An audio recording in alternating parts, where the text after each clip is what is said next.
Hi hello तो बहुत सारे लोगों को मैं एक ही हूँ, बहुत सारे दिख रहे होंगे जैसे शराब पीने के बाद एक इंसान बहुत सारे दिखते हैं, तो चलिए अब मिलते हैं डायनासोर के वर्ल्ड में और डायना लॉस्ट वर्ल्ड। करोड़ वर्ष पहले प्रचंड धूल के बवंडर से हमारे सौर जगत का जन्म हुआ।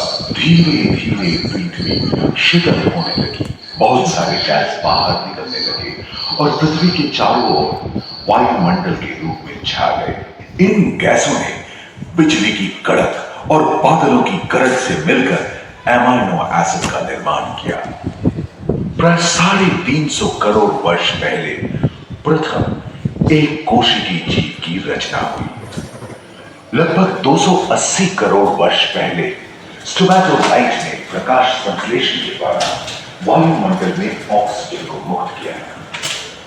वायुमंडल में ऑक्सीजन के स्तर में निरंतर वृद्धि से 120 करोड़ वर्ष पहले एक से अधिक न्यूक्लियस वाले बहुकोशिकीय जीव का जन्म हुआ। इस क्रमिक विकास से ही फ्लैटवॉर्म, जेलीफिश, स्टारफिश, नॉटिलॉइड से सागर भाग उठा।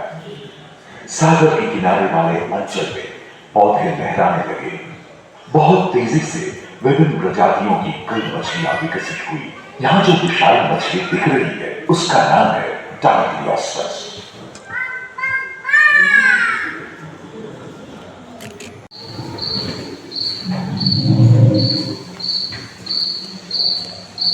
लगभग 30 करोड़ वर्ष पहले धरती पर पेड़ पौधों का जन्म हुआ, जो बढ़ते गए, बढ़ते गए और घने जंगलों में बदल गए। घून, मकड़े, आदिम पंखहीन पतंग एवं एक तेओस्टेगा जैसे उभयचर प्राणियों का आविर्भाव हुआ। सरीसृप जैसे स्तनपायी डायमेट्रोडॉन प्रकट हुए, जिसके पीठ पर नौका के पाल की तरह एक अंक था, जो ताप को नियंत्रित रखने में मदद करता था। सरीसृप की तरह ही एक अन्य स्तनपायी प्राणी साइनोमेथस इन दिनों काफी प्रभावशाली हो उठा था। इसकी विशेषता कुत्ते से बहुत मिलती थी।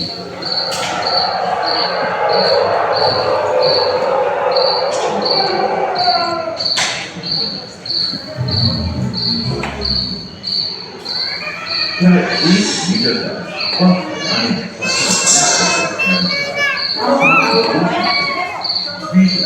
एवं वृक्ष मुर्गे की किनारे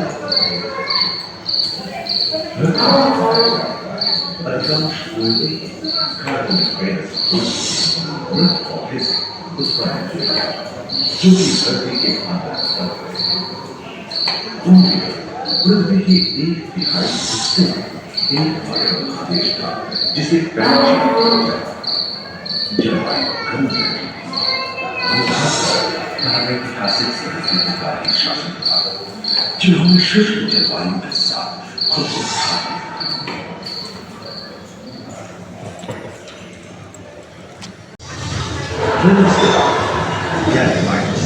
एवं ओके आकृति से छोटे डायनासोर को ओलंपिक के तेज धावकों की तरह दौड़ सकते थे। और ओलिम्पोसाउरस के सिर पर गर्मी होती थी। करीबन 5 मीटर लंबे पंख वाले टेरोनोडॉन उड़ने एवं ट्राइसेराटोप्स और एंकिलोसॉरस शाखाहारी थे। लॉरेंसिया और गोंडवाना नाम के 2 भूखंड महादेश में रूपांतरित हुए एवं समुद्री गर्भ के कठोर आवरण रॉकीज एवं अन्य पर्वत श्रेणियां निर्मित हुई।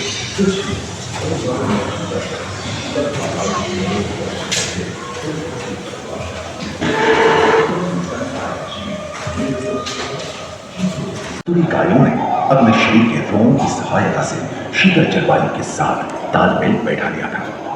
पुष्टकुंबल आकार के फूलों में ग्लाइकोडोन जैसे विशाल पर्णमों भी उन दिनों मौजूद थे। सिंहटूथ वाले बाघ और विशाल सिंह वाले हिरण जंगल में शान से विचरण करते थे। संभवतः सामने के दांत से मांस को चीरने फाड़ने में हुई अड़चन के कारण यह समय के साथ विलुप्त हो गए। वहीं दानव आकार के हिरण हिंसक जानवरों से बचने के लिए तेजी से नहीं भाग सकते थे। फलस्वरूप वे भी ओझल होने लगे। इस समय से ही आधुनिक मानव का क्रमिक विकास शुरू हुआ और विशालकाय स्तनपायी प्राणी धीरे धीरे विलुप्त होने लगी।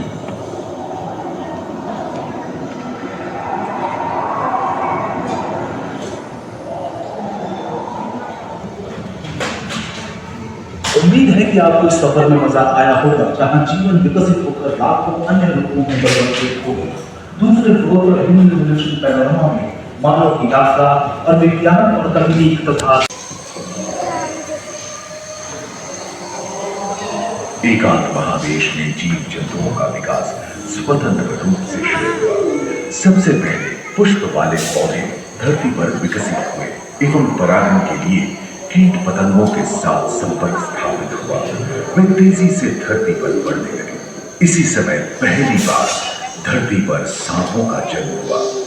डायनासोर में सबसे भयंकर था टिरानोसॉरस रेक्स। भूस्थल पर इसका ही राज चलता था। यह प्राय 12 मीटर लंबा यानी 2 मंजिला मकान के आकार का था।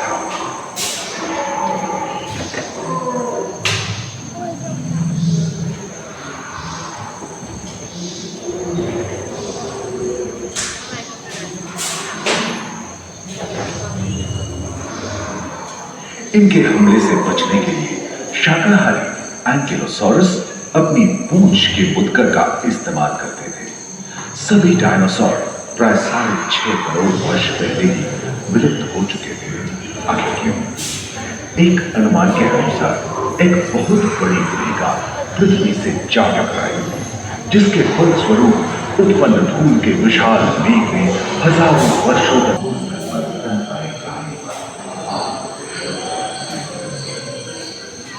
पर्याप्त मात्रा में आहार उपलब्ध होने के कारण छोटे छोटे स्तनपायी प्राणी बड़े आकार में बदलते गए। इसी तरह बड़े बड़े शाकाहारी एवं मांसाहारी स्तनपायी प्राणी धरती पर नजर आने लगे। विश्व के कई हिस्से जंगल से हरे भरे हो गए।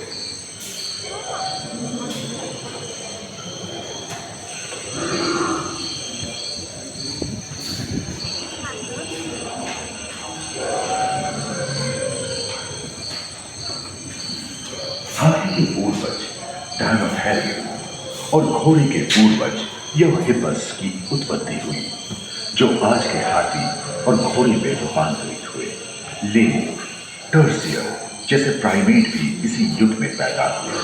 खोखले अस्थियों वाले आज के दिनों के पक्षी इन्हीं दिनों जन्मे थे। डायाट्राइमा जैसे बड़े एवं उड़ने में अक्षम पक्षी उन जगहों में रहते थे जहां मांसाहारी बड़े स्तनपायी प्राणी नहीं मिलते थे। एक एवं बंदरों का जन्म लगभग 1 करोड़ वर्ष पहले हुआ था। इस समय ही आदि मनुष्यों का भी आविर्भाव हुआ।